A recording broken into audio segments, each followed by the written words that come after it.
Hello YouTube, I'm your Huckleberry, and this is a random Winchester knife that a coworker of mine found in the street. And so, yeah, we found this in the street. It had been there for some time, I'm gonna guess, because there is quite a bit of rust. It is quite beat up.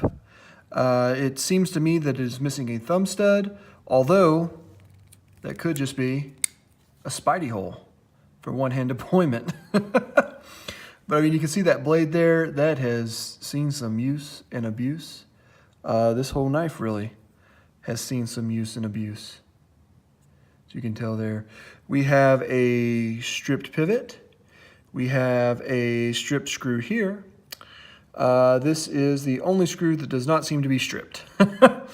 And so taking this bad boy apart is next to impossible, especially because this is free spinning.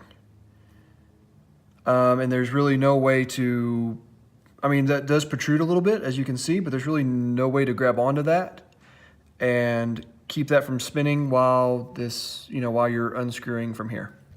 So we will not be taking this apart because I already tried off camera and was unsuccessful because of the stripped screws and this free spinning part here. I'm embarrassed to tell you how hard I tried on this nothing knife. But anyway, so let's do a little bit of some size comparisons since I don't have any information on this knife. It is stainless steel handles. It is a stainless steel frame lock. The blade steel is, okay, that's not gonna work that time, unmarked. There are no markings on this blade. So who knows what kind of China steel that is.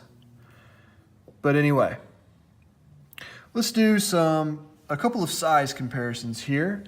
And we'll give you, in fact, a little preview because this is a Kaiser Mini Therium, which I will be doing a review on before long.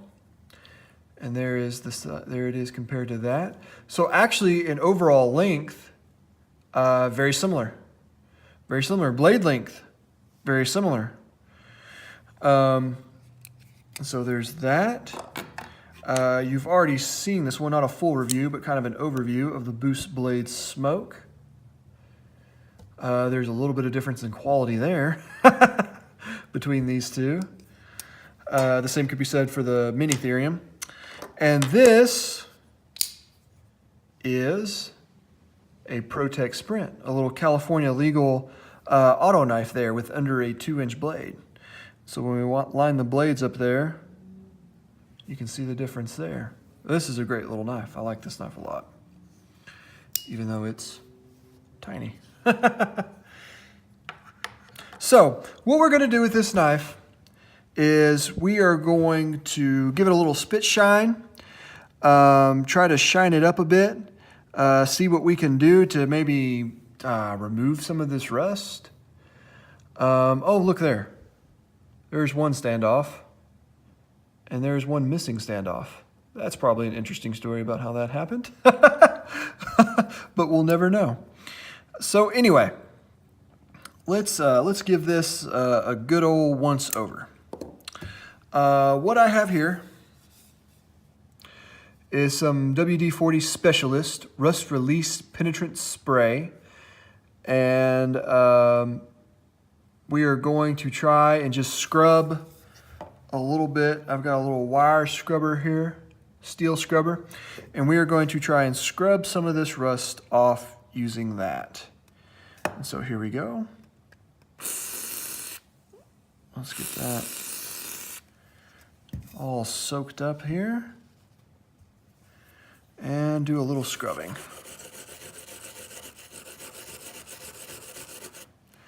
Let's see. Okay, that's actually coming off decently. Actually getting that to come off. We'll just kind of scrub the whole thing and give it a good cleaning. Scrub that pivot. You can see all the junk there. Look at that coming out of that pivot. Oh my. There's no telling. I really wish I could have got this thing apart, because, I mean, you can probably kind of see on the inside there, piece of blue rubber there. It's really rusty. I mean, yeah, you can see right there on the inside of that backside scale. It's really rusty. But alas, that's not going to be happening. And so we're just going to give this a good once over with that and try and clean that up some. Here's just an orange microfiber cloth. I do like the color orange. I mean, you can see that there. I mean, just filth. Filth. I mean, it's been laying out in the road, so, I mean, what do you expect, right? We'll try to get kind of along on the inside here. See if we can't wipe any of that off. Oh my. Yeah. These knives here, I of course don't care for them. But my coworker likes these kind of knives because he works in the warehouse at the store. I work at a flooring store, by the way, in case you didn't know. And he works in the warehouse. And he likes these kind of knives. I've tried to turn him on to better knives, but he just really doesn't care. He likes these kind of knives because he can just use them, abuse them, and they're cheap enough that when they're messed up like this, he can just throw them away and just buy a new one by that time.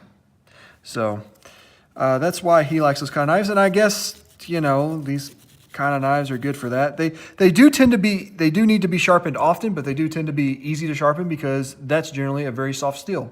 Whatever steel that is that they're using there is generally very soft. And so it'll take, you know, a decent edge, but it's going to need to be sharpened often.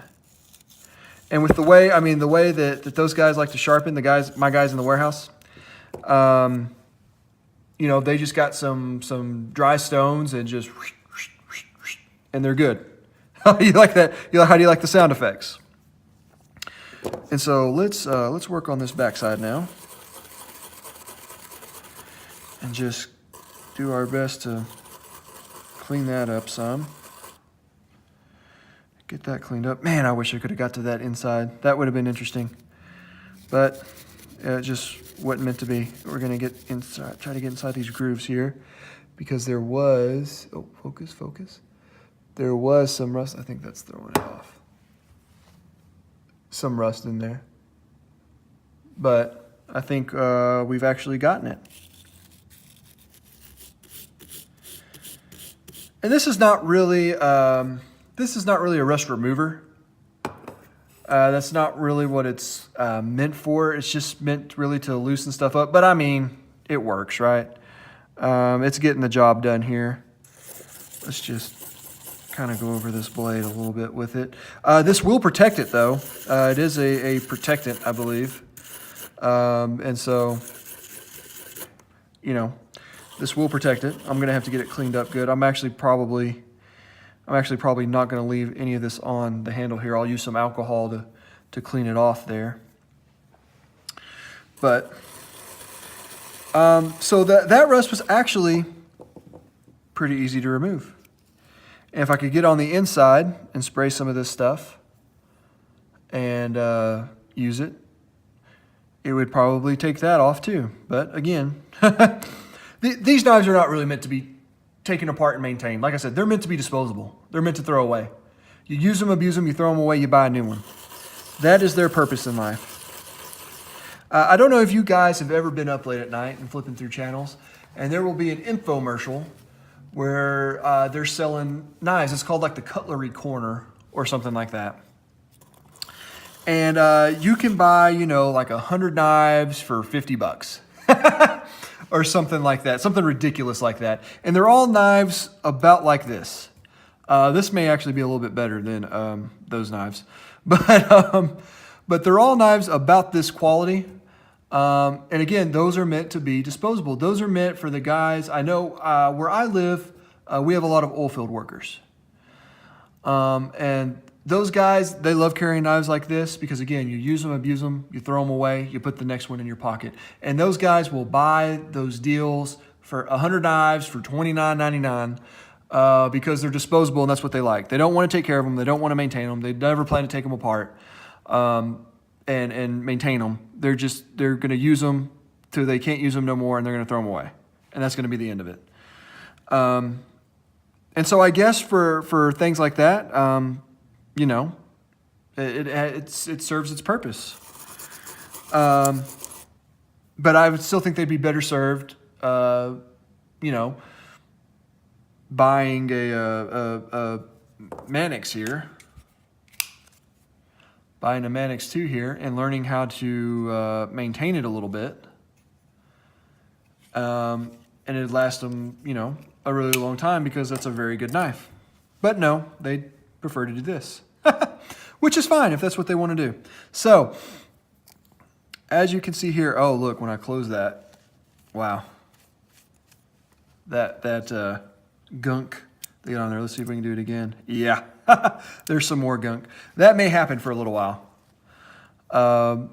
That gunk may be coming out of there for a little while. Oh, and there's some on that side. You can see there, because the WD-40 has gotten down into the scales there. You can see. And I got some compressed air. I won't take up any more of your time with this, but I've got some compressed air, and we'll blow that out and dry that off. And we'll probably go ahead and use some alcohol just to kind of clean that up pretty good. And we're going to call it good. That is probably more time spent on this knife that probably cost, oh, I don't know, $5.99 at a gas station, something like that. That is more time and effort than should ever be spent on this knife.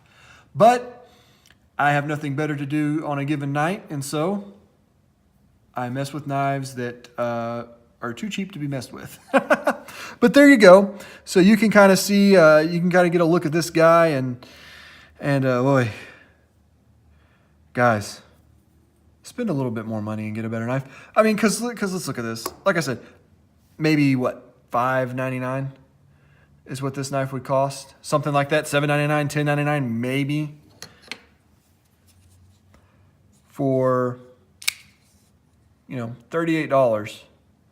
So instead, resist buying, you know, 3 of these guys and instead buy 1 of these. And this is going to last you much, much longer. The steel wheel mini cut jack is going to, D2 steel, flipper frame lock. This is going to last you much, much longer and be a much, much better companion than this guy. So there is budget, which is this. There is budget, which is this.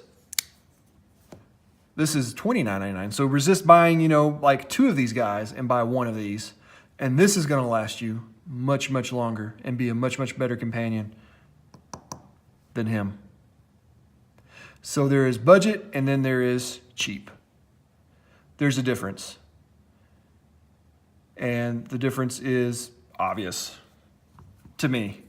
And it's obvious to somebody who, you know, handles knives on a regular basis. The difference will be obvious. All right, guys, that's going to do it for this video. I will see you on the next one.